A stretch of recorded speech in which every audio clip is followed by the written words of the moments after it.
Buenas tardes a todos. Vamos a empezar un poquito antes del -20, pero como quiero daros las gracias a todos vosotros por estar aquí en esta primera mesa de cardiología, corazón y deporte y arritmias. Y, cómo no, dar las gracias a todos los ponentes que han hecho un esfuerzo por estar con nosotros. Y ya veréis cómo va a ser, yo creo que una mesa bastante novedosa a lo que se está acostumbrado en una reunión como esta de arritmias. Va a tener otro enfoque, el enfoque del mundo del ejercicio y del deporte. Yo creo que es algo que está ahí en el candelero y que todos vosotros os invito ya desde el principio a que participéis con vuestras preguntas y con vuestras dudas o con vuestras opiniones sobre lo que aquí se va a decir. Van a hacer las 4 ponencias, las 4 presentaciones, todas seguidas. Se van a intentar ajustar a los 15 minutos y luego intentaremos como mínimo 20 minutos para coloquio, porque yo creo que es lo más enriquecedor y desde la organización nos han dado esa idea de que sea muy participativa. Como no, quiero agradecer, y me imagino que también igual la doctora Begoña Benito, la oportunidad que nos han dado a las dos de moderar esta mesa. Estamos muy contentos de verdad de que estemos aquí hablando de corazón, arritmias y deporte. El primer ponente es el doctor Manuel Marín Abreise, muy joven. Le tengo que agradecer que está aquí haciendo un esfuerzo porque está febril, con un cuadro, una gripal bestial. Se ha levantado con fiebre y viene aquí, así que perdonarle si el pobre a veces se le atasca la voz. Y nos va a hablar de un tema que fui un poco mala cuando se lo planteé, que es adaptación cardiovascular y neuroautonómica al deporte de competición y el de condicionamiento. Digo mala porque no hay tanto que sepamos de esto, se ha tenido que revisar y yo creo que va a poner un poquito la idea de qué es esto. Cuando quieras, Manuel.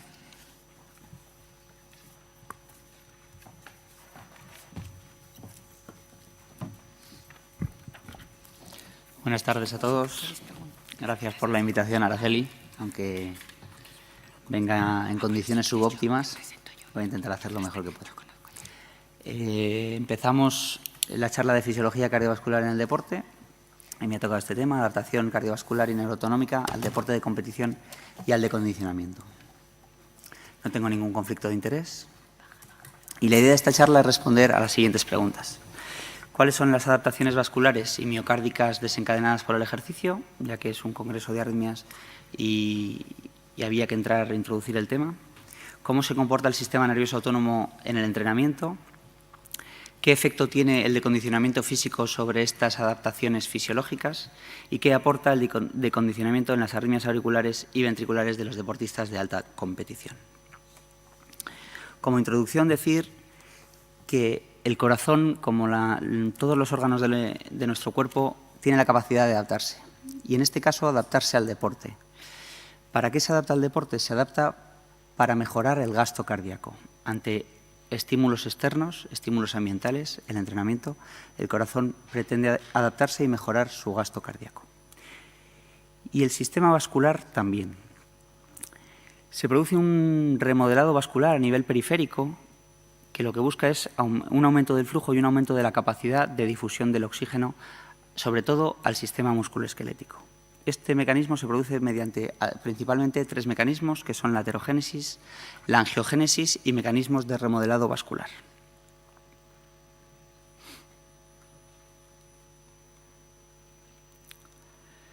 Del sistema vascular, 2 temas importantes. Uno, que a veces se nos olvida, y es que el 85% de la superficie endotelial es microvascular. No son las arterias que solemos ver, sino son la microcirculación. Y el entrenamiento también produce un remodelado a nivel de estas pequeñas arterias. De hecho, es el remodelado más importante. Se ha visto en modelos porcinos que cuando les entrenamos, las arterias pequeñas de la microcirculación, las de 40 a 120 micras de diámetro, cuando se ve un aumento del volumen vascular es debido a un aumento del diámetro de estas arterias.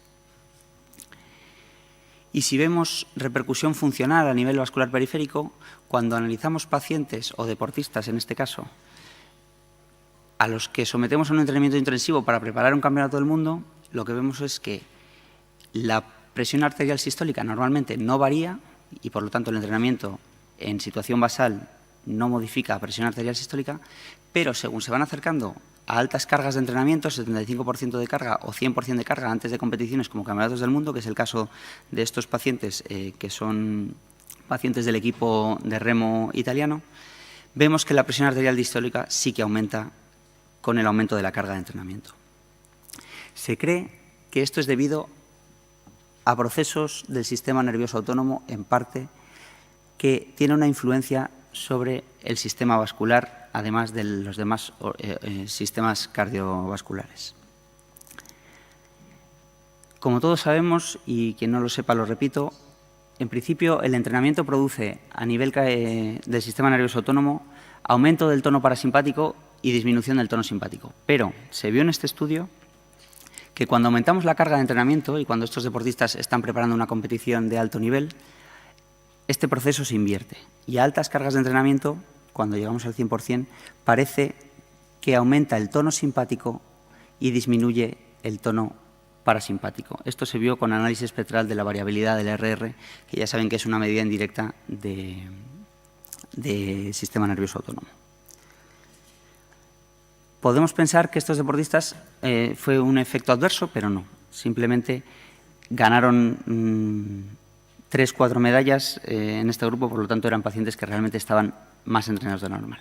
De sistema vascular, para terminar, nombrar el artículo, bueno, el trabajo de Araceli, donde se ha visto que en aorta, y es un tema para quien no sepa mucho de cardiología deportiva, es importante saber esto, que deportistas de élite, las medidas de la aorta no se diferencian de las de referencia en población normal y, por lo tanto, si los clínicos que vemos de pacientes deportistas pensamos que una dilatación de aorta se debe al propio deporte, estamos equivocados y lo que hay que hacer es buscar la causa de esa dilatación de aorta y hacer un seguimiento clínico habitual.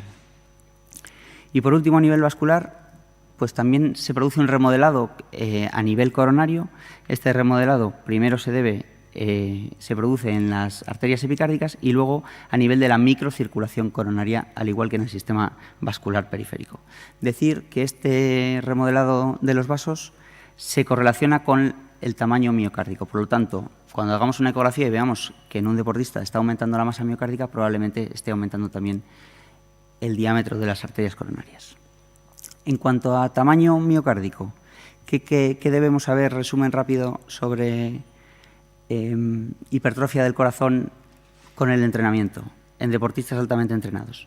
Pues principalmente os pongo este trabajo, que es el resumen de cómo se produce este remodelado cardíaco, este famoso corazón del deportista.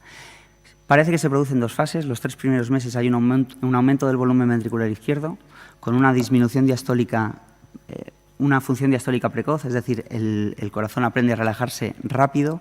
Esto es muy importante para que en frecuencias cardíacas elevadas sea capaz de mantener el gasto cardíaco. Y una torsión sistólica, un tema en el que no voy a entrar, no sé si hablará Figor más adelante, pero de lo que habla es que el corazón con speckle tracking se ha visto que se mueve diferente para mejorar el gasto. Y en una segunda fase lo que vemos es un aumento del espesor parietal y una regresión de esta tensión, torsión ventricular. ¿Y todo esto por qué es importante? Pues es importante porque, en principio, el corazón del deportista a veces nos crea dudas diagnósticas con miocardiopatía hipertrófica. ¿Y por qué el título de decondicionamiento que me puso Araceli? Pues porque una de las técnicas que utilizamos a veces cuando tenemos dudas diagnósticas es hacer que el deportista deje de entrenar. Deje de entrenar porque, en teoría, al ser un remodelado fisiológico, un corazón de deportista es un cambio a nivel orgánico fisiológico y, por lo tanto, si disminuimos la carga de trabajo, debería reducirse ese remodelado. Y sobre este tema os pongo 3 artículos. El primero, este trabajo con ciclistas suizos, donde se vio que eso no es así. Que no es así, por lo menos, en todos los deportistas. Lo que se vio, se siguió a ciclistas que habían participado por lo menos en un Tour de Suiza y a golfistas como grupo control. Y se vio a 30 años de haber abandonado la práctica deportiva si era verdad que tras el decondicionamiento deportivo ese remodelado inverso se producía.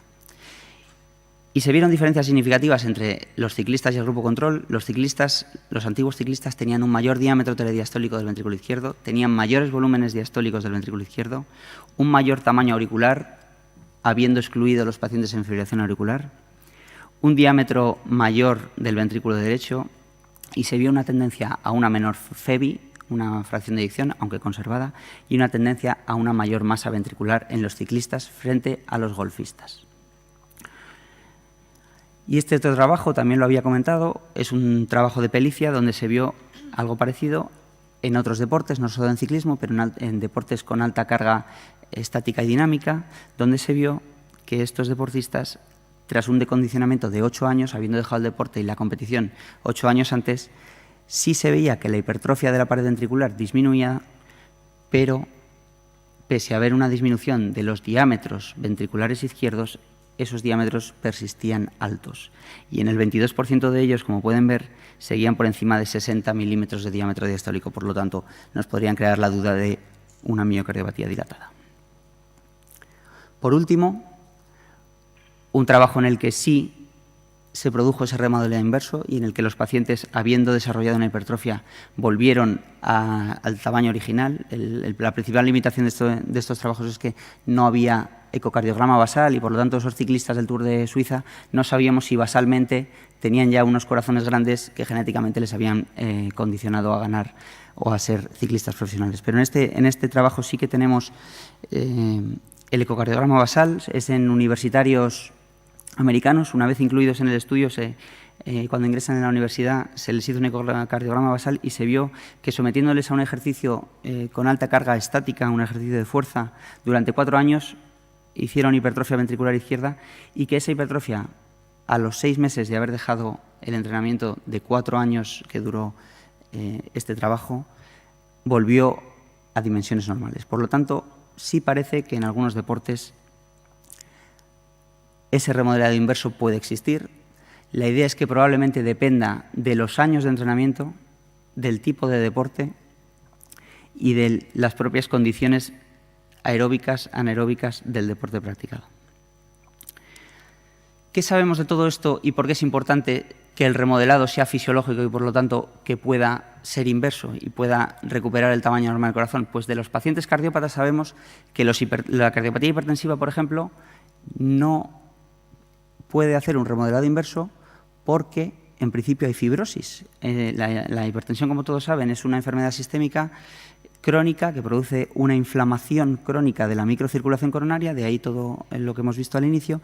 Y lo que vemos aquí, en estos dibujos de Netter y en este corte de histología, es que esa inflamación que nace del vaso produce una fibrosis alrededor del vaso y, por lo tanto, una disfunción diastólica y todos los problemas que conlleva la fibrosis. Y uniendo al hilo de esto, os presento el tema de el remodelado adverso, el que está ahora de moda, que es que parece ser hay hipótesis en las que deportistas sometidos a ejercicios de alta intensidad pueden, por diferentes mecanismos, producir una fibrosis endocárdica y una fibrosis miocárdica, perdonen, por sobrecarga del ventrículo derecho, sobrecarga del ventrículo izquierdo, o por zonas de mala perfusión que pueden dar inestabilidad eléctrica, y de ahí la posibilidad de arritmias supra y arritmias ventriculares.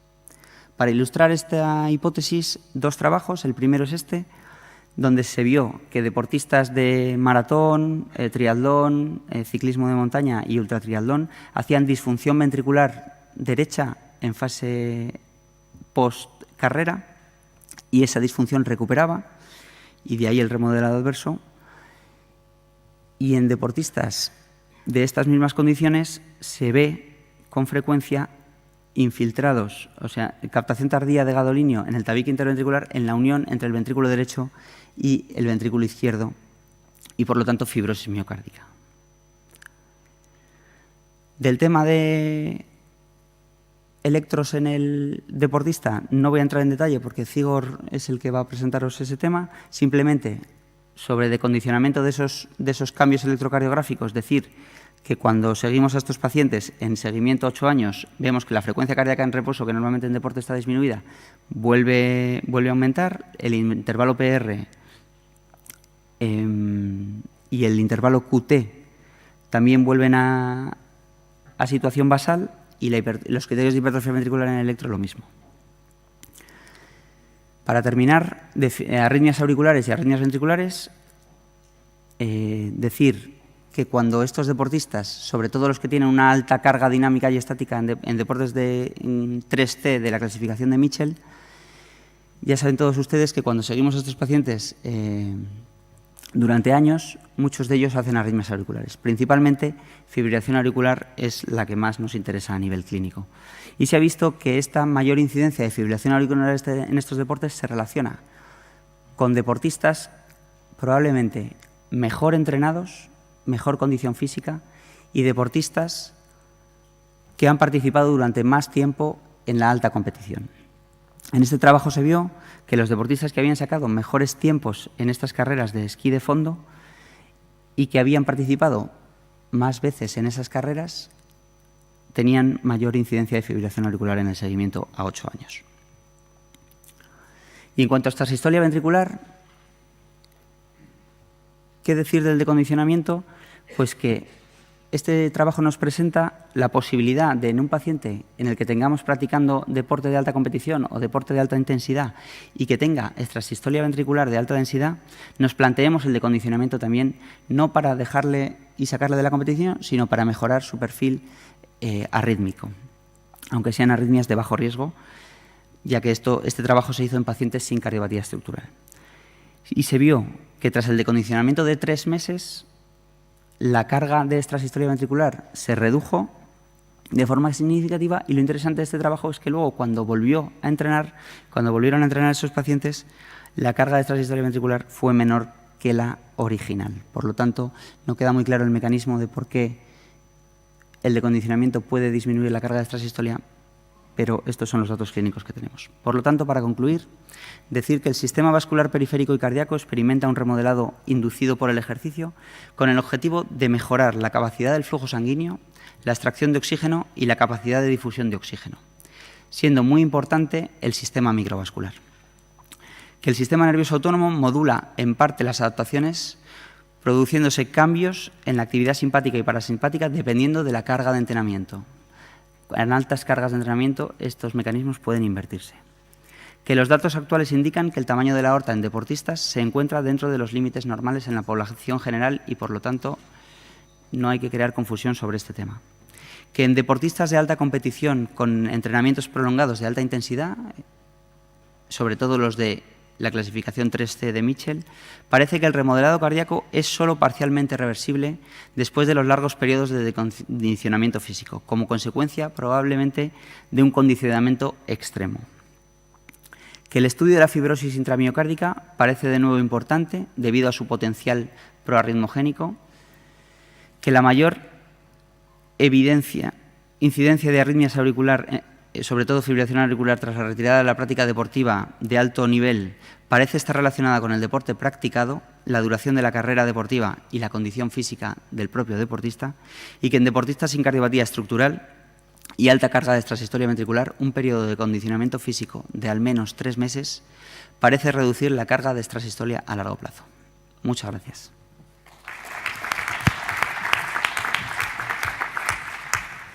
Bueno, muchas gracias a Manuel Marina. Perdonad que no os lo he presentado antes. Manuel Marina, os lo digo ahora, él tiene una beca de investigación con nosotros. Él colabora con el CENID y con la ESAD, la Agencia Española de Protección de la Salud del Deportista, y está dedicado al estudio, sobre todo, del QT en los deportistas. Aparte, tiene su labor asistencial también en el Hospital de Móstoles. Bueno, el siguiente, una persona de aquí, de la tierra, Sigor Madaria, tuve la suerte de que estuvo rotando conmigo durante un periodo pues, de 3-4 meses, uno de los fichajes del grupo de cardiología del deporte, y que es, aparte de que un gran cardiólogo, un gran deportista. Le encanta el deporte y se enamoró de la cardiología deportiva como los que pasan y que tocan esta faceta tan especial de la cardiología. Él nos va a hablar. Ahora trabajas aquí, ¿no?, en Basurto, y también estás en el IMQ, me parece. Eso es, sí. Creo que no me equivoco. Y yo creo que está haciendo un gran papel en el País Vasco y en Bilbao sobre lo que es dar a conocer el mundo del deporte y sobre todo de la cardiología del deporte. Él nos va a hablar del corazón del deportista, el electrocardiograma y las técnicas de imagen, cómo nos ayudan a definir si ese deportista tiene un corazón bien adaptado, más adaptado, y podemos todas las alteraciones o anomalías que encontremos etiquetarla y meterlo de ese cajón desastre que es el corazón del deportista. Cuando quieras. Vale. Pues gracias, Araceli, porque siempre hablas de mí mejor que yo mismo. Tenemos 15 minutos para sobrevolar lo que considero lo más destacado en electro y técnicas de imagen en el corazón del deportista. Entonces, vamos rapiditos, no tengo conflicto de interés. Empezamos definiendo el corazón del deportista, que es esa condición clínica que se caracteriza por los cambios estructurales, funcionales y eléctricos que se producen como consecuencia de estar de forma repetida y persistente expuesto al deporte, y que tienen, por una parte, un carácter adaptativo, ¿no?, porque permiten desarrollar un gasto cardíaco máximo mayor, ese es el objetivo de las adaptaciones al final, pero además también tienen un cierto carácter protector. Menos consumo miocárdico submáximo de oxígeno, menos estrés parietal sistólico y diastólico, umbral de isquemia y de arritmias más altos, etcétera. Tiene además también unas características distintivas que nos permite diferenciarlo de otras entidades, como por ejemplo la reversibilidad que se ha comentado antes, el carácter fisiológico y asintomático y adaptativo, específico del tipo de sobrecarga hemodinámica del deporte, etcétera.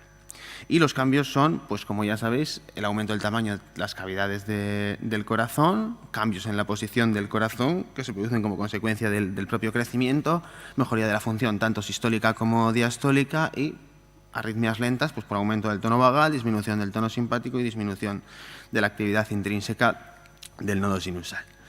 Esto no tendría mayor interés si no fuera por las zonas grises, que son esas zonas en las que las adaptaciones propias del corazón del deportista se solapan con el de las cardiopatías, miocardiopatías o las arritmias lentas patológicas. Y también por el hecho, pues, de que cada vez parece que se está repitiendo más el dato a nivel epidemiológico de que quizás sí que exista el concepto de exceso de ejercicio físico, porque igual en los estratos de la población que practican más cantidades de ejercicio físico se está viendo cómo quizás se pierde parte del efecto protector del ejercicio, parte del efecto en reducción de la mortalidad, y porque además a otro nivel, al nivel de las enfermedades, a un nivel más clínico, también pues cada vez hay más datos de que el exceso de alguno de los componentes de la actividad física pues pudiera estar implicado en el desarrollo de fibrilación auricular, de remodelados adversos del ventrículo derecho, con arritmias ventriculares, incluso quizás de arritmias lentas patológicas y aterosclerosis. Vale, entonces es precisamente en estas zonas de incertidumbre o de transición donde el eco y el electro, pues junto a la historia y a la exploración, como es lógico, nos ayudan a disminuir pues la zona de dudas, ¿no? Nos ayudan en el diagnóstico diferencial. En cuanto al electro, lo más destacado, yo creo, de los últimos años es la evolución que están teniendo los criterios electrocardiográficos, sobre todo en el contexto del screening de deportistas jóvenes, partiendo de un documento en el año 2005 de la Sociedad Europea de Cardiología en el que aportaba unos criterios en los que básicamente cualquier electro que no fuese normal requería una valoración para descartar una cardiopatía. Se criticaron muchísimo estos criterios, pues, lógicamente por la posibilidad y por el manejo que había que hacer de los falsos positivos, y 5 años más tarde se actualizaron estos criterios definiendo unos nuevos cambios electrocardiográficos que eran los propios del corazón del deportista y diferenciándolos de aquellos que sugerían patología. Y con esto, en teoría, aumentaba la especificidad. Un año más tarde se publicaba el equivalente, se puede decir, americano, que son los criterios de Stanford, con la misma filosofía, cambios propios de la adaptación al deporte y cambios que sugieren cardiopatía. Los criterios son algo diferentes, puntos de corte más altos para el QT largo y el QT corto, ahora pasan a estar en el percentil 99, el crecimiento eléctrico aislado del ventrículo derecho no traduce patología, la aurícula izquierda crecida en deportistas muy jóvenes tampoco, puntos de corte diferentes para el ST, ondas Q, etcétera, hacen estos criterios más específicos que los de la europea del 2010. Pero el salto gordo se da en 2012 con una reunión de expertos en Seattle, en cardiología, en medicina deportiva, que se proponen actualizar unos criterios internacionales en lo que llaman los criterios electrocardiográficos de Seattle. Pero además elaboran una serie de recomendaciones de actuación en caso de hallazgo de estas alteraciones para la valoración inicial, y además elaboran una plataforma de formación. O sea, el objetivo es elaborar una plataforma online con esta base para la formación de los profesionales que están implicados en la valoración del electrocardiograma, porque piensan que esta medida puede aumentar sensiblemente la especificidad del electro aplicado a la población general. Y así salen los 3 documentos de cambios propios de adaptación al deporte, cambios que sugieren miocardiopatías y cambios que sugieren trastornos eléctricos primarios. Se parecen más a los criterios de Stanford del 2011 que a los de la ESC del 2010. Añaden se atribuyen digamos, la novedad del patrón de repolarización típico de los deportistas de raza negra con elevación convexa del ST y test negativas de V1 a V4, incorporan los percentiles 99 para los puntos de corte del QT, las arritmias muy lentas de menos de 30 latidos por minuto, ya no hace falta hacer Holter y prueba de esfuerzo, si son fisiológicas son asintomáticas y se resuelven con ejercicio ligero en la propia consulta. Bueno, y otra serie de cambios que yo creo que no conviene extendernos, que en estudios posteriores sometidos a poblaciones de deportistas se ve que aumentan la especificidad de los criterios previos. La pega está en que cuando se aplica a deportistas de raza negra siguen arrojando bastantes falsos positivos, y entonces en lo sucesivo se publica una serie de trabajos que lo que hacen es evaluar el significado patológico de esos criterios que están arrojando el mayor número de falsos positivos en deportistas de raza negra. Y son básicamente el crecimiento de aurícula izquierda, de aurícula derecha, desviaciones izquierda y derecha del eje y hipertrofia aislada del ventrículo derecho. Esos criterios, cuando aparecen de forma aislada, se ve que no traducen patología, y entonces elaboran unos nuevos criterios, que son los criterios refinados, en los que se incorpora un nuevo grupo de cambios electrocardiográficos, que son los límites entre los que traducen patología y los que traducen adaptación al deporte, y que si aparecen de forma aislada no hay que seguir estudiando, y si aparecen en combinación, en principio, habría que evaluar para descartar una cardiopatía. Cuando se aplica estos criterios a una serie de deportistas, se ve que con respecto a ESC 2010 sobre todo y también a Seattle, disminuyen muchísimo los falsos positivos, sobre todo en los deportistas de raza negra. Y cuando se aplica a una población de deportistas, o sea, de pacientes, muchos de ellos deportistas con miocardiopatía hipertrófica, pues detectados por screening deportivo o familiar, se ve que la sensibilidad no disminuye para nada a medida que se aplican los criterios cada vez más específicos. Se somete a validación, digamos, estos criterios en una muestra de Aspetar, de deportistas de distintas razas, se reproducen los mismos datos de especificidad y sensibilidad y, por lo tanto, como son lo suficientemente robustos, parece, pues ya sale una nueva reunión en Seattle este año, un poco con el año pasado, con la misma filosofía que la anterior, pero actualizar los criterios, y seguramente está pendiente de publicación, pero lo que pretenden es incorporar el tercer grupo de cambios límite, ¿no?, a los criterios diagnósticos. Hasta lo que yo sé, esto sigue pendiente de publicación a un año de la reunión. En cuanto al eco y bueno, a la imagen en general, y por el tiempo que me queda, bueno, pues presento dos documentos. Uno es una revisión de la Sociedad Americana de Ecocardiografía, que se publicó hace 2 años, que revisa un poco la literatura en torno al ecocardiograma del corazón del deportista, y otro es un documento de consenso con revisión de la Asociación Americana de Imagen Cardiovascular, que se publicó el año pasado, de cómo tiene que ser la aproximación de la imagen multimodal al corazón del deportista.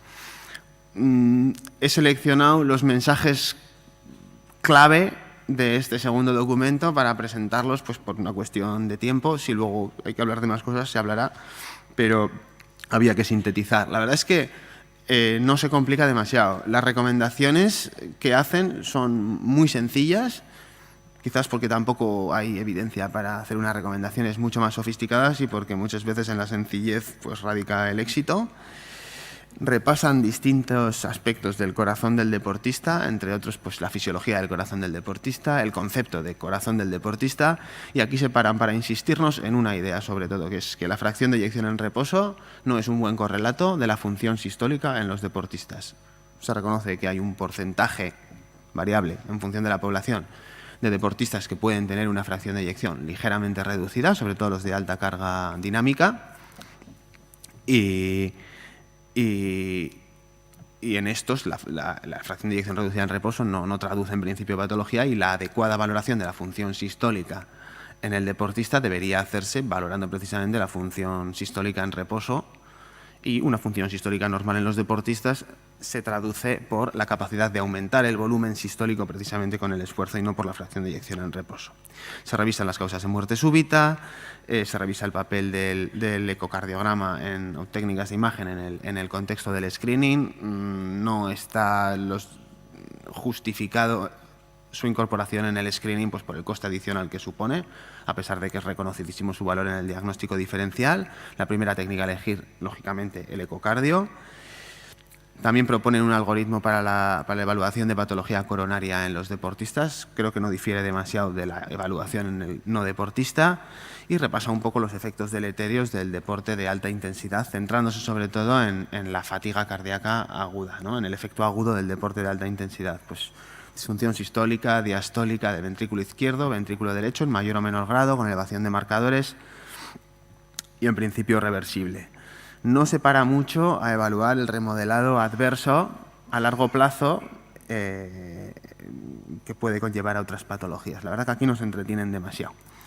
En cuanto a la hipótesis de Morgenroth, bueno, pues insisten en que sí que está bien respaldado el hecho, o sea, la primera parte de la hipótesis, ¿no?, de la hipertrofia excéntrica del ventrículo izquierdo en el deporte de alta carga dinámica, pero en el deporte de alta carga estática pues los datos no son concluyentes, no son robustos, hay discordancia, y bueno, pues quizás se deba a un problema por el diseño de los estudios previos, al uso de anabolizantes, a que no se han definido bien las poblaciones, pero invitan a que se investigue y a que se aclare esta duda con respecto a la hipertrofia concéntrica de los deportistas de fuerza.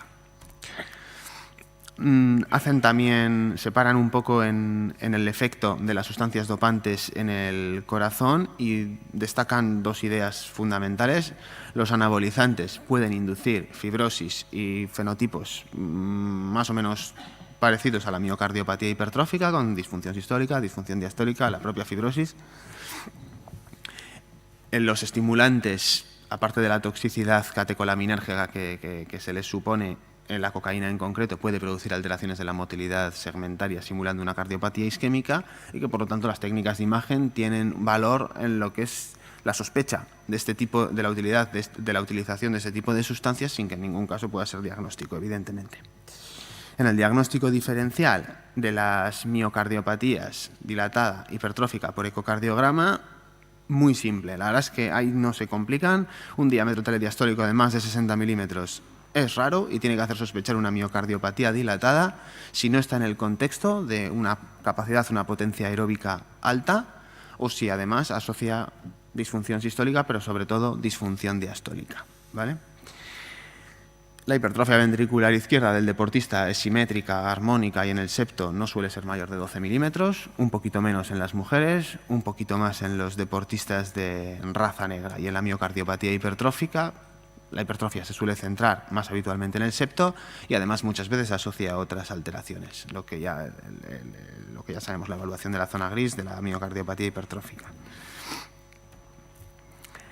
El desacondicionamiento, y aquí se pronuncian también de forma breve y clara. 3 meses de desacondicionamiento reducen el espesor, no digo si lo normalizan o no, pero reducen el espesor, creo que hablan de un porcentaje aproximado del 15% en deportistas, pero no en pacientes con miocardiopatía hipertrófica ni en pacientes que usen anabolizantes, por lo que ha comentado el compañero Manuel, seguramente por el componente de fibrosis que puedan asociar. Y la reversibilidad de la dilatación pues es más lenta, más incompleta, y en un porcentaje alto de los casos puede que no se produzca a largo plazo. Un punto de corte claro que nos dan, el valor promediado de la onda S en los 4 puntos del anillo mitral con un valor inferior a 9 es altamente sensible y específico de hipertrofias ventriculares patológicas asociadas a valvulopatía, hipertensión, miocardiopatía hipertrófica, y la función diastólica normal no excluye para nada el diagnóstico de una cardiopatía. La resonancia magnética es mejor para la evaluación de la zona gris, entre otras cosas porque el equivalente del espesor parietal relativo del ecocardiograma, que es el diámetro diastólico corregido por el volumen telediastólico con un punto de corte determinado, es más sensible y más específico que el propio grosor parietal relativo para la hipertrofia ventricular fisiológica, y luego pues por la mejor caracterización anatómica de espesores, volúmenes y por la posibilidad de disponer de realce tardío. No se paran, como he dicho, en el diagnóstico diferencial de la miocardiopatía ritmogénica del ventrículo derecho y de la miocardiopatía no compactada. Creo que sí que se han publicado algunas cosas como para hablar de ello. He elegido las publicaciones que creo que son más importantes y he seleccionado los mensajes que creo que son clave en este contexto. Los criterios diagnósticos de la miocardiopatía ritmogénica del ventrículo derecho en deportistas y en no deportistas, en principio, son los mismos, pero sí que se reconoce que hay ciertos cambios propios del corazón del deportista que pueden restar especificidad a estos criterios. La dilatación del ventrículo derecho, que no es un criterio diagnóstico en sí, bueno, si es armónica no tiene que hacer sospechar, pero cuando es asimétrica, cuando interesa solo al ventrículo derecho, eso en principio no se explica por la adaptación al deporte. La disfunción sistólica del ventrículo derecho no se explica por la adaptación al deporte. El enlentecimiento de los potenciales finales del QRS y los potenciales tardíos en el electro de señal promediada son más frecuentes tanto en miocardiopatía ritmogénica como en deportistas y discriminan mal a las dos poblaciones. Y las test negativas sí son más frecuentes en deportistas por crecimiento del corazón y desplazamiento hacia la izquierda del ventrículo derecho, por los cambios en la repolarización que se producen característicos estos con elevación convexa en precordiales y test negativas. ¿Vale?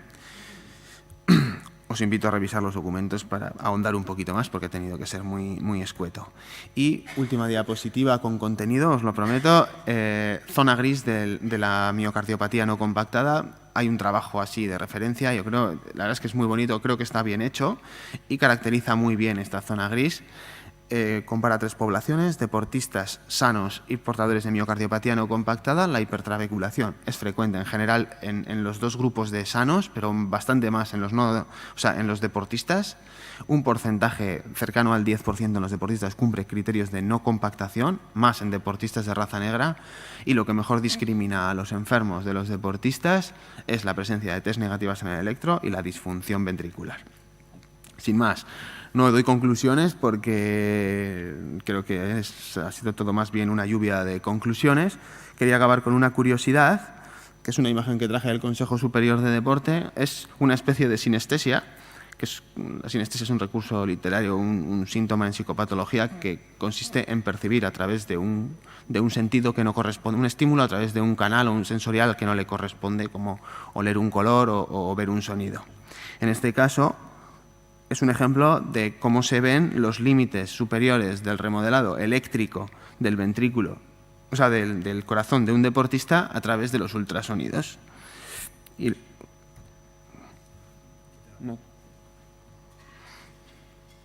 Merecía la pena verlo, la verdad. Me lo quedé como recuerdo, ya lo puse una vez en una presentación, me lo prestó Araceli y lo guardo con cariño. Totalmente asintomático, apnea inspiratoria. Sin más, gracias. Muchas gracias. Tengo que agradeceros que os estéis ajustando perfectamente al tiempo y ahora tengo el placer de presentaros al doctor Manuel Rabadán. Os tengo que decir que es el único de la mesa que no es cardiólogo. Él es especialista en medicina del deporte. Creo que sabe de aparato cardiovascular más que muchos de nosotros. Y os tengo que decir que comparto con él el trabajo desde hace 28 años. Me ha enseñado lo que no está en los escritos y nos enseña a todos los que rotan por nuestro centro de lo que es la fisiología del ejercicio. Os puedo decir, y creo que no me equivoco, que es la persona que en España más sabe y más conoce de la fisiología del ejercicio y de la fisiología en general. Es un gran médico del deporte, un gran fisiólogo. Nunca hará honor ni hará alardes de ello, pero os puedo decir que si alguna vez queréis aprender algo del consumo de oxígeno, tenéis ahí delante a la persona que mejor os lo va a enseñar y pongo mis 2 manos sobre el fuego. Muchas gracias, Manuel, por aceptar estar aquí y hablarnos hoy de las recomendaciones de ejercicio, de deporte en la población general. Cuando quieras. Buenas tardes. Muchas gracias, Araceli, por tu presentación. a todas luces exagerada y fruto de nuestra amistad de muchos años, ni mucho menos es cierto todo lo que has dicho de mí, pero bueno, te lo agradezco. Gracias también por la invitación y por la confianza depositada en mi persona como médico del deporte para intentar aportar unas ideas sobre qué debemos recomendar a la población general en relación al ejercicio físico y el deporte y dónde están los límites. No existen conflictos, no tengo conflicto de intereses. Los responsables o personal sanitario en general tenemos la obligación moral, en mi opinión, y la responsabilidad de recomendar que la población general y también nuestros pacientes hagan ejercicio físico. Estoy absolutamente convencido de ello porque hay evidencia científica y tenemos claro que el ejercicio físico produce grandes beneficios para la salud. Si a eso le sumamos que el sedentarismo, la inactividad es un factor de riesgo cardiovascular, pues es evidente que si no lo hacemos, corremos, yo creo, el riesgo de no actuar adecuadamente. Y nos lo van a agradecer nuestros pacientes, vamos a tener menos pacientes, va a mejorar su calidad de vida y además es gratuito, es decir, que no va a tener un coste excesivo, simplemente el tiempo que le dediquemos a poderles explicar a ellos lo que deben hacer. Pero hacer ejercicio físico sin control, de forma excesiva, desmesurada, también puede tener sus efectos negativos, sus perjuicios, y ahí es donde quizás debemos poner los límites. Vamos a referirnos principalmente al ejercicio físico que está orientado a mejorar los hábitos saludables, para mejorar la salud, aprovechando también para divertirnos con esa actividad física. Y nos vamos a olvidar un poco de la competición y sobre todo de la competición de alto nivel, cuyos fines principales son la obtención de rendimiento, de resultados. La mayoría de los humanos, por mucho que entrenemos, difícilmente vamos a poder llegar a estos niveles de rendimiento porque genéticamente nuestro organismo, nuestro aparato locomotor probablemente se lesionaría y no asimilaríamos esas cargas de entrenamiento. Afortunadamente no es lo que tenemos que recomendar a la población general. El año pasado se publicaron las recomendaciones nacionales sobre actividad física para la salud y reducción del sedentarismo dentro del Plan Estratégico de Promoción de la Salud y Prevención en el Sistema Nacional de Salud, que se basan en las recomendaciones de la Organización Mundial de la Salud, de las guías americanas, canadienses y del Reino Unido. Es decir, que son recomendaciones que están consensuadas y que tienen una base de evidencia científica. En ellas se recomienda realizar como mínimo a la semana 150 minutos de actividad física moderada o bien 75 minutos de actividad física vigorosa o bien la combinación equivalente de ambas, de forma que 1 minuto de actividad física vigorosa equivaldría a 2 minutos de actividad física moderada. Distribuido a lo largo de la semana, por ejemplo, 30 minutos de actividad física moderada 5 días a la semana o como mínimo sumando periodos de al menos 10 minutos. Consideran actividad física moderada aquella que es conversacional, que uno va controlando su respiración, una actividad metabólica entre 3 y 6 METs. Actividad física vigorosa, aquella intensidad no conversacional y con una actividad metabólica mayor de 6 METs. Es importante elegir el tipo de ejercicio que recomendamos. Normalmente solemos recomendar aquel ejercicio que guste y que divierta al sujeto porque nos va a permitir una mayor adherencia al ejercicio, mayor regularidad. Inicialmente no se recomienda un deporte en particular porque el deporte lleva inherente la competición. Y es importante el que haya un control de la intensidad de ese ejercicio físico. Cuando practicamos un deporte y tenemos un contrario al cual tenemos que ganar o que nos impone una intensidad de juego en un momento determinado, no es lo más adecuado inicialmente porque puede suponer un esfuerzo excesivo en nuestro organismo. Normalmente se recomienda caminar o correr suave o alternar caminar con carrera suave, bien bicicleta o natación, porque son gestos dinámicos que incluyen grandes grupos musculares y que el individuo puede gestionar el ritmo, la intensidad a la cual lo está realizando.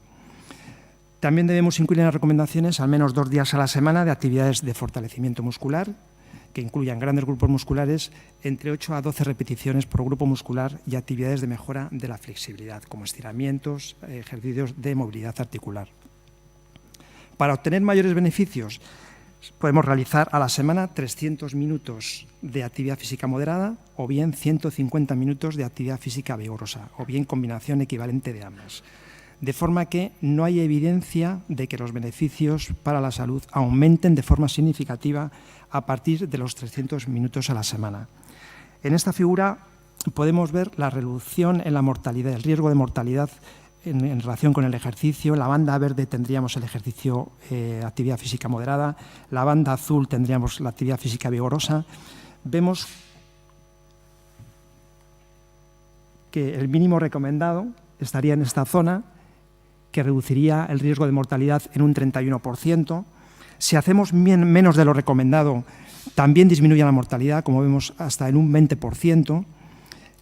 Hasta 300 minutos, ahí según la figura, hasta 420 minutos de ejercicio moderado, disminuiríamos el riesgo de mortalidad hasta el 37%, pero ya el descenso no es tan manifiesto y tiende a estabilizarse, de forma que, aunque realicemos 10 veces más de ejercicio que lo recomendado como mínimo para mejorar la salud, no se incrementaría la mortalidad y no parece que hubiera un daño en este sentido.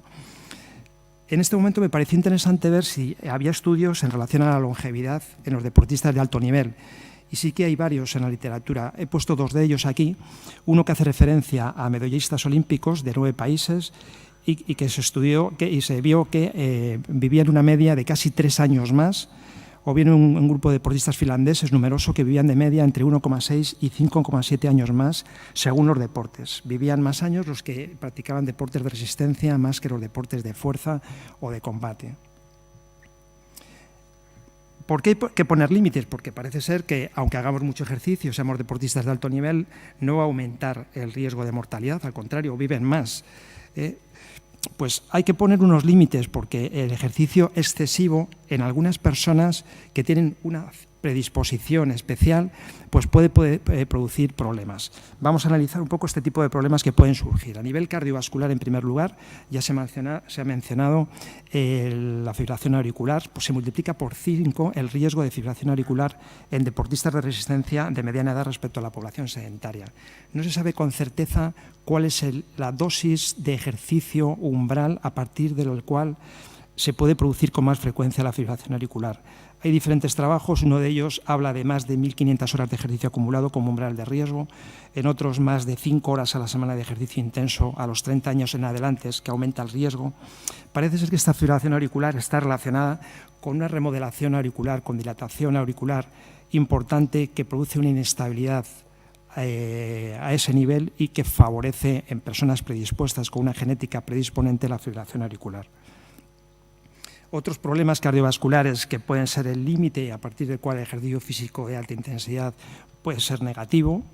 Desde los trabajos de la Herche se describió el síndrome de miocardiopatía del ventrículo derecho inducida por el ejercicio, que afectaría a una minoría de deportistas de resistencia altamente entrenados y que podría estar relacionado con áreas de fibrosis y un mayor riesgo de arritmias ventriculares con origen en el ventrículo derecho. La cardiopatía isquémica, otro de los riesgos importantes muy relacionado con los episodios de muerte súbita en los deportistas de más de 35 años. Parece ser que el mayor problema está en las lesiones de pequeña placa, con placas inestables, que por el componente hemodinámico del entrenamiento y de la competición puede desestabilizarlo y producir en un momento determinado un infarto agudo de miocardio y desencadenar una muerte súbita. A nivel respiratorio, el asma inducido por ejercicio también es una entidad que hay que tener en cuenta y que puede ser limitante para determinados deportistas, que en reposo tienen patrón espirométrico normal, sin síntomas, y que durante el esfuerzo pueden tener un proceso de tos, broncoespasmos, sibilancias, pitos en el pecho, que podemos documentarlo mediante espirometrías post-esfuerzo, como en este ejemplo, pero con muy buena respuesta a los broncodilatadores inhalados.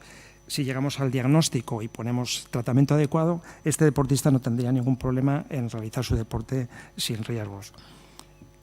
Como médico del deporte, tengo que dar cierto énfasis, pero brevemente, a lo que es el riesgo musculoesquelético del deporte, ¿no? Las lesiones.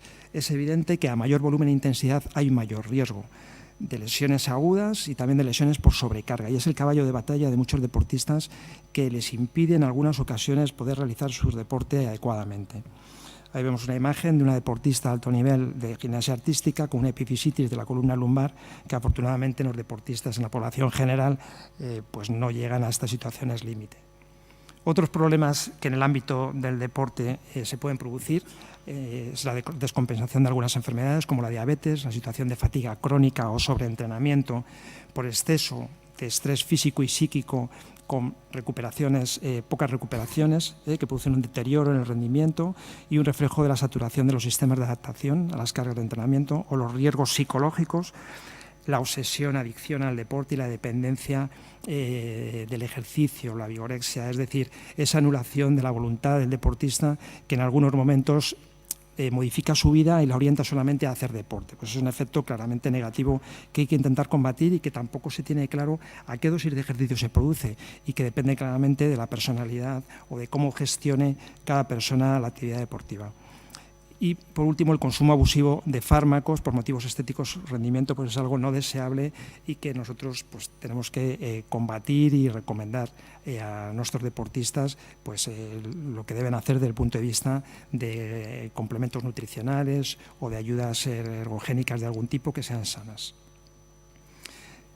Como tercer bloque, hemos hablado un primer bloque de las recomendaciones, un segundo bloque de los riesgos o límites que pueden condicionar la actividad deportiva, la mayoría de ellos relacionado, como hemos visto, con ejercicio de alta intensidad y con una predisposición del deportista puede sufrir una serie de procesos o problemas, pero ¿cómo nos podemos ayudar a los deportistas a poner sus propios límites? Bueno, pues que impere la sensatez, el sentido común, la cordura en la actividad deportiva. Esto pues, no tiene mucha evidencia científica, pero en el día a día lo vemos. Y la sensatez y el sentido común es, pues, si yo hago una práctica deportiva que veo que puede tener riesgos, que en la prensa sale que ha habido muertes súbitas, este mismo domingo pasado en la Maratón de Castellón, 2 fallecimientos de 2 corredores de 57 y 45 años, pues me tendré que hacer mis reconocimientos médico-deportivos, tendré que dejarme asesorar por los profesionales que me pueden ayudar a poder hacer un deporte sano, ponerme objetivos que sean realizables, que yo pueda entrenar de forma progresiva y pueda cumplirlos sin tener que jugarme la vida con esfuerzos demasiado exigentes, muy intensos. El sentido común de que si un día no me encuentro bien o tengo fiebre, ese día es mejor no entrenar que no, porque lo tengo en el programa de entrenamiento, salgo a entrenar, aunque esté con 38 de fiebre y aunque esté diluviando. En fin, sensatez, sentido común. Conocer y escuchar a tu cuerpo, esto es fundamental también. Por el hecho de ser deportista no te asegura el que estés sano, que no tengas ningún problema. Y, por supuesto, un síncope, un mareo, palpitaciones, dolor precordial, disnea, cefalea intensa, eso no es normal en un deportista, cuando disnea desproporcionada al nivel de ejercicio. Consultar ante un síntoma que nos pueda alarmar sobre un problema más serio. No ser excesivamente competitivo.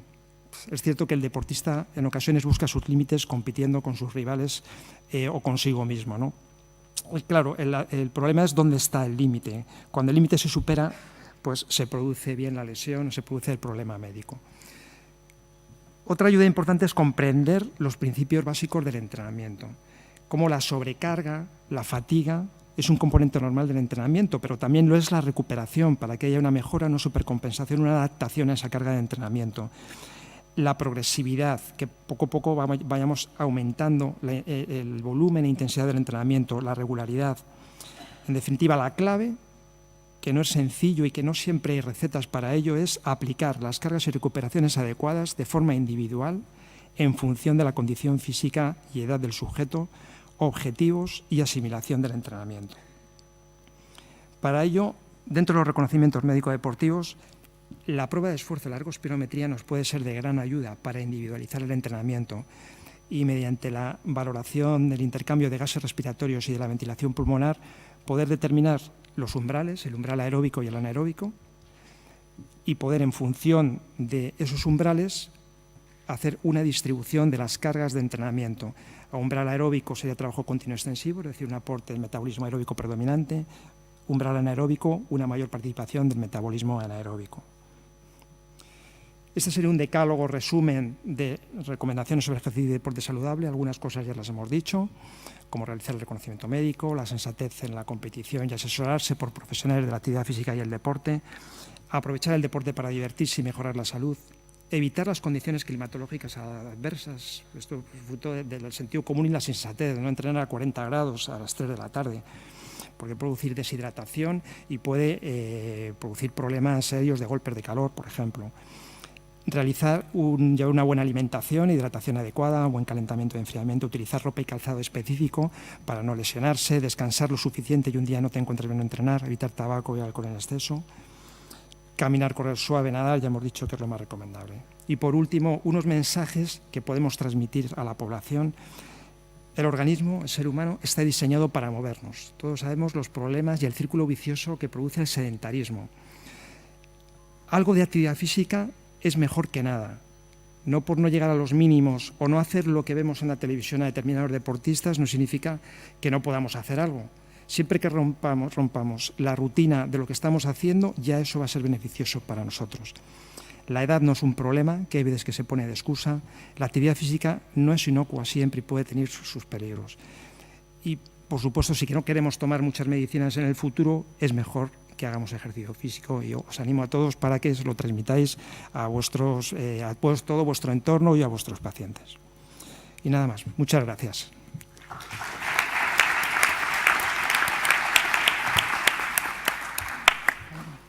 Bueno, muchas gracias, doctor Rabanal. Y finalmente, la última presentación corre a cargo de la doctora María Dolores Masía.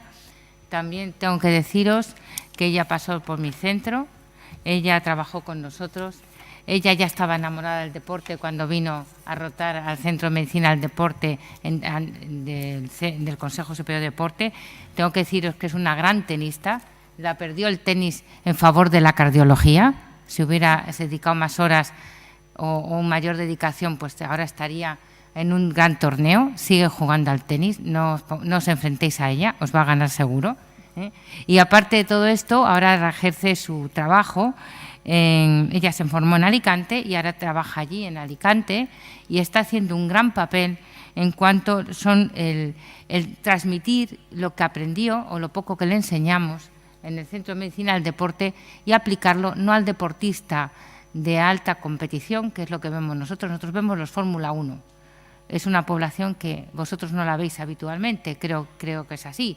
Son 1.700, 1.800 por año y ciclo olímpico, y eso pues lo vemos los que nos dedicamos a eso, ¿no?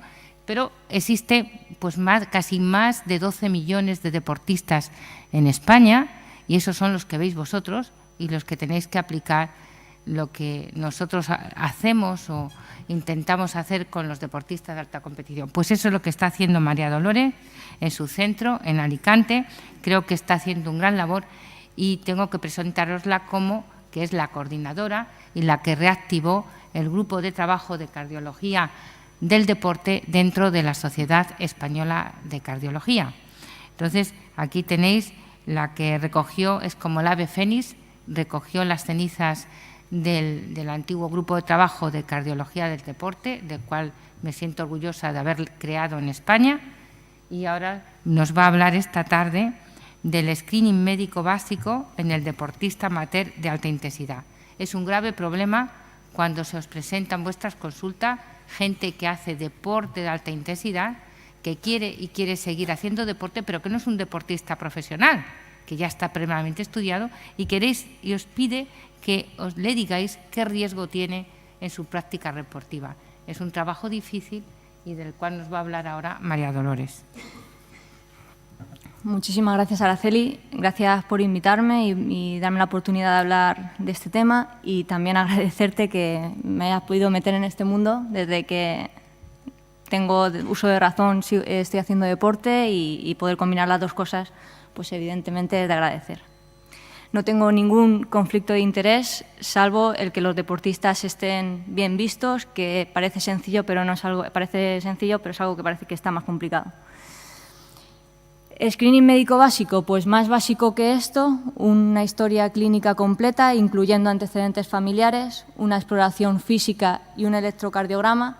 Si los deportistas federados de hoy en día, y ya no digo los de deporte recreacional que no están federados, simplemente con esto los tendríamos bastante bien vistos. Evidencia científica ahora mismo hay poca. La AHA, los americanos, siguen dando un no rotundo a la inclusión del electrocardiograma en el screening médico básico, supuestamente porque ellos tienen una gran población a la que estudiar y porque dicen que el coste-beneficio de los falsos positivos y de los negativos no sale rentable. Desde mi punto de vista, toda aquella persona que tenga algún antecedente familiar, pues bueno, puede ser que se le pille alguna patología, pero aquellos que sean o tengan una miocardiopatía hipertrófica de novo o el primer caso de displasia rimogénica del ventrículo derecho, pues van a pasar desapercibidos. Es verdad que esto es lo más básico que podemos hacer, pero supongo que Araceli esperaría algo más de mí y a la hora de diseñar esta ponencia me hice varias preguntas. Una, primero, ¿por qué han definido en el título un deportista amateur de alta intensidad? ¿Qué es un deportista amateur de alta intensidad? Que yo creo que esto es importante definirlo, aunque no podemos dar una definición exacta. ¿Y por qué a este tipo de población? Otras preguntas que nos podemos plantear: ¿qué queremos conseguir con este screening? ¿Quiénes tienen que ser los responsables de hacerlo? Y, por supuesto, el qué. No solamente la historia clínica, la exploración física y el electrocardiograma, y si en algún grupo de edad tenemos que meter alguna cosa más. Esto es una problemática hoy en día. Es una problemática hoy en día porque los deportistas no tienen conciencia de tenerse que hacer ningún tipo de reconocimiento. Cuando van a la consulta son gente que ha estado haciendo deporte toda su vida y lo primero que te dice es: si no me ha pasado ya, no me va a pasar. Y eso evidentemente es un error. El segundo problema son los falsos positivos. Los falsos positivos que, además, dependiendo de las manos y del cardiólogo que te toque, vamos a ser más o menos restrictivos a la hora de limitar el deporte. Y luego los falsos negativos que hacen dudar de la validez de este tipo de reconocimientos. Por lo tanto, algo que debería ser bastante sencillo y que debería estar homologado, pues se convierte en una problemática y nos trae bastante comodidad de cabeza. ¿Qué es un deportista amateur de alta intensidad? ¿Y por qué quiero dar una aproximación a lo que es un deportista amateur de alta intensidad? Porque no paramos de sacar artículos diciendo que la alta intensidad puede ser perjudicial para el sistema cardiovascular. Y estoy completamente de acuerdo con eso, pero hay que entender que esa alta intensidad es muchísimo mayor que la gente sedentaria se cree. Es decir, a la gente sedentaria hay que sumarle 3 puntos esa alta intensidad para que el deporte llegue a ser perjudicial. Hay que mantener un volumen, hay que mantener una intensidad y además hay que mantener una duración. Y esa intensidad es fuera de la zona de confort. Es decir, aquí tenemos las zonas de entrenamiento que la gente normalmente deportista realiza, de R0 a R6. El VT1 es el R1, el umbral aeróbico, que es aquel en el que nos encontramos en una zona cómoda, en una zona en la que podemos mantener una intensidad de entrenamiento a larga duración.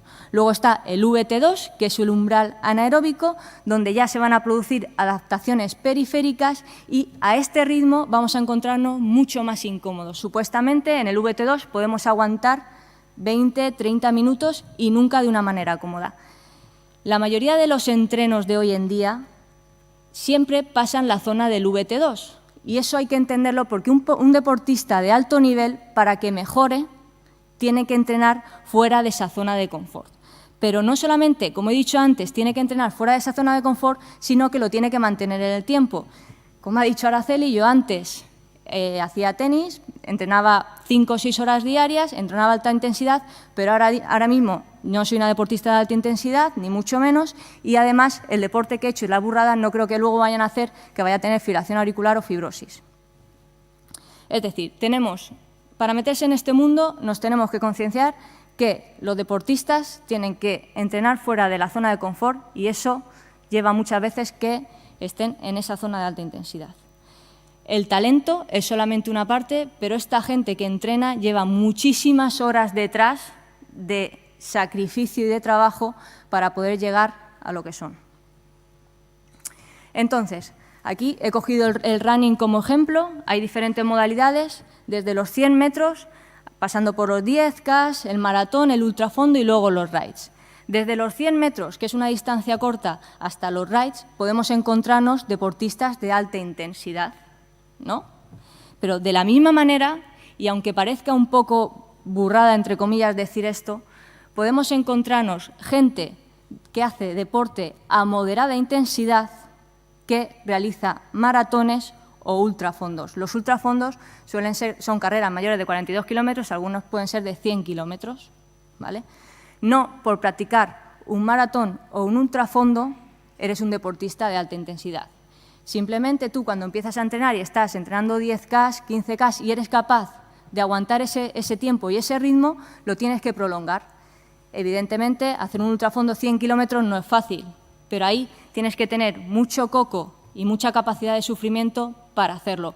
Hay gente que lo hace 100 kilómetros en 7 horas y hay gente que lo hace en 14 horas. Y esas 14 horas conllevan mucho andar y mucho subir cuestecitas, acabas con muchos dolores en las piernas, pero cardiovascularmente, si haces bien los avituallamientos, no es tan perjudicial como aquel que lo hace en 6 horas. Es decir, que todo depende del ritmo.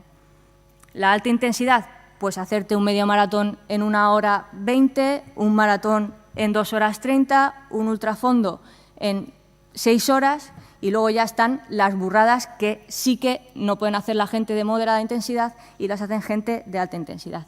Este es uno de mis mejores amigos, se llama Orlando, le tengo un cariño impresionante y es un auténtico salvaje. Hace nada hizo un raid en Galicia que eran 511 kilómetros con 14.000 de desnivel positivo acumulados.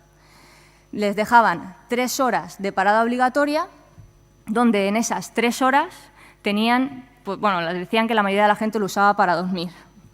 Lo hizo en 80 horas y durmiendo durante los 5 días, 5 horas. 5 días, 5 horas, con lo cual, pues eso, si no eres de alta intensidad, no lo puedes hacer. ¿Por qué insistimos en que la alta intensidad y por qué esta alta intensidad? Evidentemente, porque aumenta la incidencia de muerte súbita en deportistas que practican actividad deportiva intensa, 2,3 versus 0,7 muertes por cada 100.000. ¿Por qué? Aumentan las catecolaminas, aumenta el consumo miocárdico de O2, aumenta la estimulación simpática y además la competición te crea un estrés emocional que también agrava las arritmias. Me dejo para lo último los cambios ambientales extremos porque además esta gente de someterse a cambios ambientales extremos tenemos que añadirle el trabajo. Es gente que no hace adecuadamente la recuperación, es gente que entrena a las 7 de la mañana y a las 7 está en la obra y es gente que hace realmente brutadas. Pero se nos olvida decir que para que te pase algo haciendo actividad deportiva intensa tienes que ser una persona susceptible, tienes que tener algo que te pase para luego tener una muerte súbita. Y esto es bastante importante, ser un boina verde del deporte o creerte boina verde del deporte. Si tú haces como una media maratón y no haces adecuadamente los avituallamientos, estás deshidratado a 40 grados, pues evidentemente hay más riesgo de hiponatremia, de hipertermia y también puedes tener un evento fatal siendo una persona completamente sana. ¿Cuál es nuestro objetivo principal en el screening médico básico? Pues evidentemente nuestro objetivo principal y el que quiere la población en general es prevenir la muerte súbita y los eventos cardiovasculares mayores. Eso es cierto, pero sabemos que la muerte súbita, el 90% son causas cardiovasculares, con lo cual hay un 10% que no son cardiovasculares y, por lo tanto, no podemos prevenir el 100% de las muertes súbitas con un reconocimiento médico deportivo. Y esto es imprescindible que se lo digamos a los deportistas para que sepan lo que hay. Es verdad que no podemos prevenir el 100% de las muertes súbitas, pero a los cardiólogos nos encanta decir la serie de Corrado del 2006, diciendo que sí que podemos prevenir el 90% de la muerte súbita, 9 de cada 10 deportistas. Yo creo que si vendemos, aparte de esto, la muerte súbita, yo creo que deberíamos insistir como cardiólogos en la RCP y en los espacios cardioprotegidos que son fundamentales para su prevención. Es cierto que esto es nuestro objetivo principal, pero al final los reconocimientos médicos deportivos acaban siendo un examen de salud. Evidentemente no es lo mismo pillar a un paciente que tiene una insuficiencia aórtica severa cuando la aorta no está dilatada, el ventrículo todavía tiene dimensiones aceptables, que pillarlo cuando tiene una aorta dilatadísima o el ventrículo está enorme o tiene fibrilación auricular. En un caso podremos posiblemente reparar la válvula y en otro tendremos que poner una prótesis. Además de esto, con ese examen de salud vamos a controlar los factores de riesgo cardiovascular y aconsejar sobre los hábitos de vida cardiosaludables. Esto es un holter de tensión arterial de uno de los deportistas que fueron a la consulta. Por ahora, todos los holters de tensión arterial que he hecho, casi todos han salido positivos. Es gente que está haciendo deporte, este hombre en concreto hacía bici y, evidentemente, pillarle esto a tiempo puede evitar que en un futuro desarrolle aterosclerosis o tenga otro evento peor. Entonces, ¿quiénes deben de realizar este reconocimiento médico? Pues evidentemente personas que estén entrenadas y además de eso pongo la palabra sensibilizadas con el deporte. Pueden ser médicos de atención primaria, médicos del deporte o cardiólogos.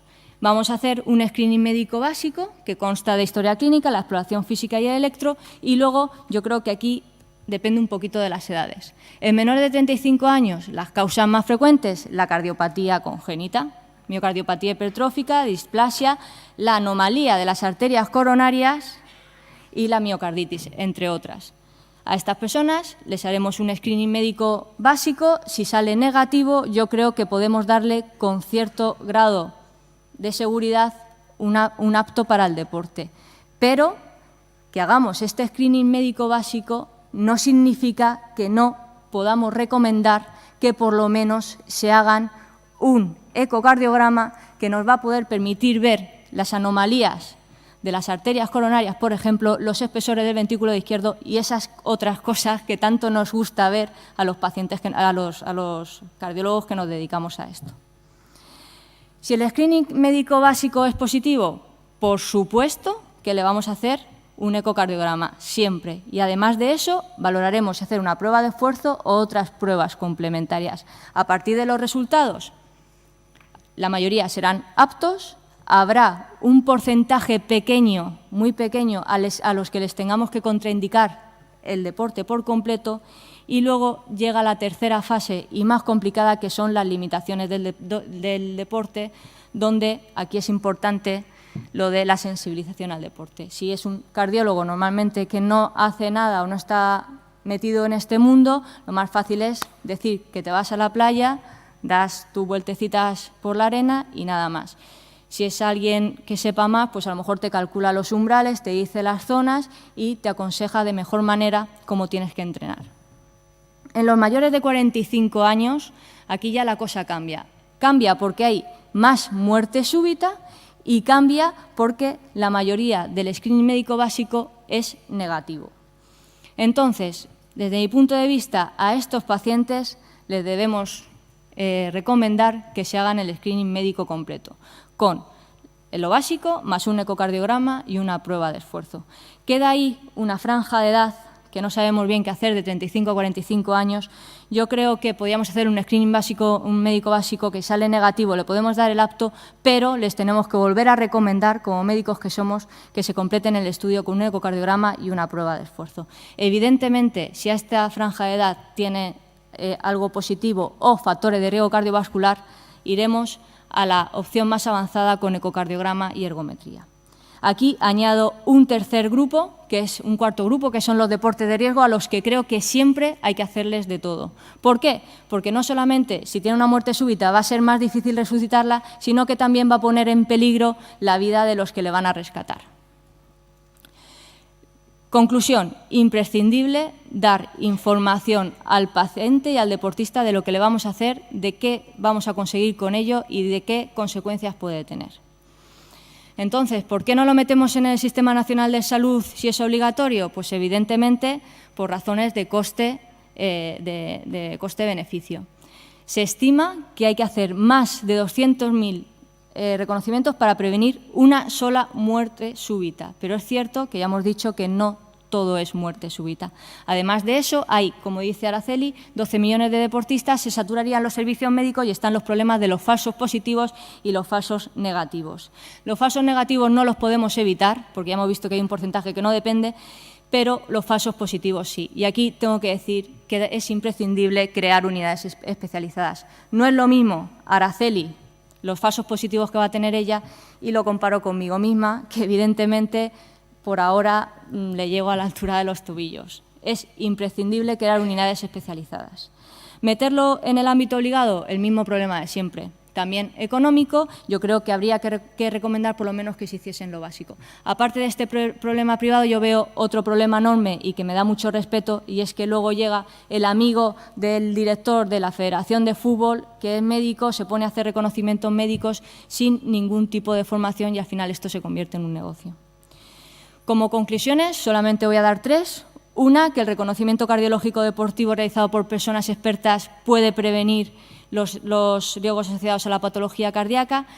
Creo que es imprescindible la creación de unidades especializadas. Eso de dar por hecho que los deportistas son personas sanas hay que quitarlo de la cabeza, porque el deporte bonito hasta que deja de serlo. Y, evidentemente, es imprescindible dar una correcta información a toda la población deportista sobre lo que tiene que hacer. Muchísimas gracias.